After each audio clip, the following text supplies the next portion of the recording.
સ્વાગત છે। વડોદરા શહેરના સયાજીગંજ વિસ્તારમાં ડેરી લાઇન સર્કલ ખાતે શહેર ભાજપ અને ભાજપ મહિલા મોરચા દ્વારા વિરોધ પ્રદર્શન કરાયું। મળતી માહિતી પ્રમાણે તૃણમૂલ કોંગ્રેસ એટલે કે ટીએમસી ના નેતા શાહજહાં શેખની વિરુદ્ધમાં દેખાવો કરવામાં આવ્યો છે। આપને જણાવવા માંગીશ કે તૃણમૂલ કોંગ્રેસના લીડર છે શાહજહાં શેખ। પશ્ચિમ બંગાળના સંદેશ ખલીમાં મહિલાઓ પર અઘટિત અપરાધો અને અત્યાચારો આચરવામાં આવ્યા હતા, જેના વિરોધમાં તૃણમૂલ કોંગ્રેસ તેમજ મમતા બેનર્જીની વિરુદ્ધમાં મહિલા મોરચા દ્વારા દેખાવો કરવામાં આવ્યો છે। કહી શકાય કે વડોદરા શહેર ભાજપ મહિલા મોરચા દ્વારા પશ્ચિમ બંગાળની સરકારને બરખાસ્ત કરવાની તેમજ મમતા બેનર્જીના રાજીનામાની માંગણી હાલ અત્યારે કરવામાં આવી રહી છે। મુખ્યમંત્રી મમતા બેનર્જીની વિરુદ્ધ મહિલાઓ દ્વારા સૂત્રોચ્ચાર કરવામાં આવ્યા છે। એક પુતળું સયાજીગંજ પોલીસે કબજે કર્યું હોવાની માહિતી પણ સપાટી પર આવી છે, તો બીજું પુતળું બાળીને વિરોધ કરવામાં આવ્યો છે। મહિલાઓએ મુખ્યમંત્રી મમતા બેનર્જીના પુતળા દહન કરીને વિરોધ દર્શાવ્યો છે। યશસ્વી અધ્યક્ષ પાટીલ સાહેબના માર્ગદર્શન પ્રમાણે સમગ્ર ગુજરાતમાં આ રીતે વિરોધ પ્રદર્શનના કાર્યક્રમનું આયોજન કરવામાં આવ્યું છે। વડોદરામાં પણ મહિલા મોરચાના પ્રમુખ શ્રીમતી કલ્પનાબેન અને એમની સમગ્ર ટીમના માધ્યમથી આ વિરોધ પ્રદર્શન પુતળા દહનના કાર્યક્રમનું આયોજન કરવામાં આવ્યું છે। મોટી સંખ્યામાં મહિલા કાર્યકર્તાઓ આપ જોઈ શકો છો કે તેમના મનમાં એક પ્રકારની ધૃણા પણ છે અને તેમના મનમાં આક્રોશ પણ છે કે જે સરકાર નારીઓને સન્માન નથી આપી શકતી, જે સરકાર નારીઓને સાચવી નથી શકતી અથવા તો એમની જે પ્રકારની જરૂર હોય તે પ્રકારની સિક્યોરિટી નથી આપી શકતી, એ સરકારને સત્તા પર રહેવાનો કોઈ અધિકાર નથી। મુખ્યમંત્રીશ્રી જે રીતે સત્તા ઉપર બેઠા છે તે વખતે પણ એમણે રાજકીય પક્ષના કાર્યકર્તાઓની સાથે દુર્વ્યવહાર કરેલા છે। તે વખતે એમણે ભયનું વાતાવરણ પેદા કરી અને એમણે સત્તા પર બેઠા છે ત્યારે એમને સત્તા પર રહેવાનો અને જ્યારે આ પ્રકારની ઘટના બનતી હોય ત્યારે સત્તા પર ટકી રહેવાનો એમનો કોઈ અધિકાર નથી।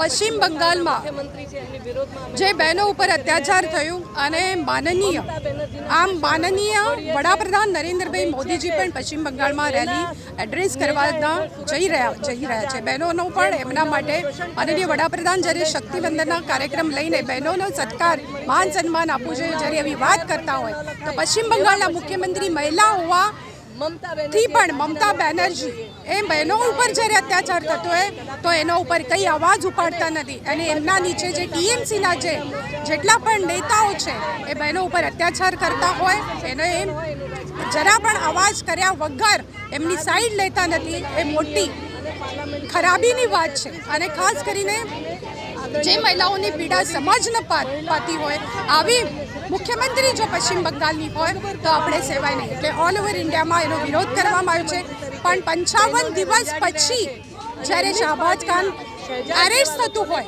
તો એનો અર્થ એ જ છે કે આટલા દિવસ સુધી એને ટીએમસી સરકારના મુખ્યમંત્રી મમતા બેનર્જી અને તઈની પોલીસે એમને સાથ સહકાર આપ્યો, એના પછી હમણાં પકડાય છે।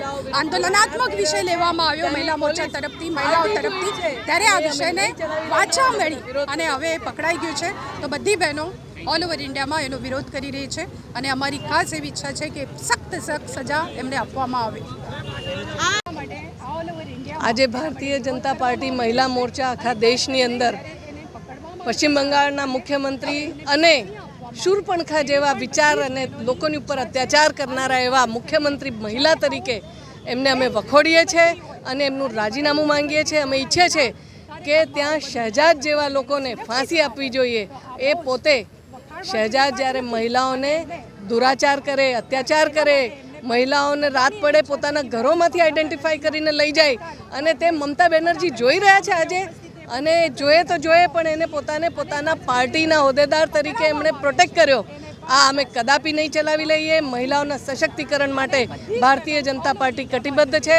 અમારા વડાપ્રધાન આદરણીય નરેન્દ્રભાઈ મોદીજી મહિલા સશક્તિકરણના પોતે હિતેચ્છુ છે અને એના માટે કટિબદ્ધ છે।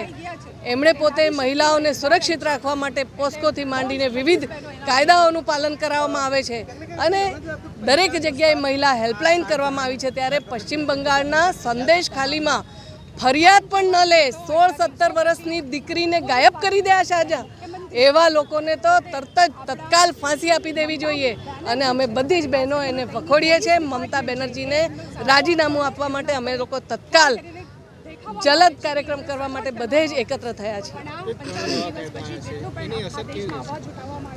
વેલ, અમે બધા મહિલા સશક્તિકરણને માનનારા લોકો છીએ. મહિલાઓનું આર્થિક સશક્તિકરણ મોદીજીના શાસનકાળમાં આપણે જોઈ રહ્યા છે.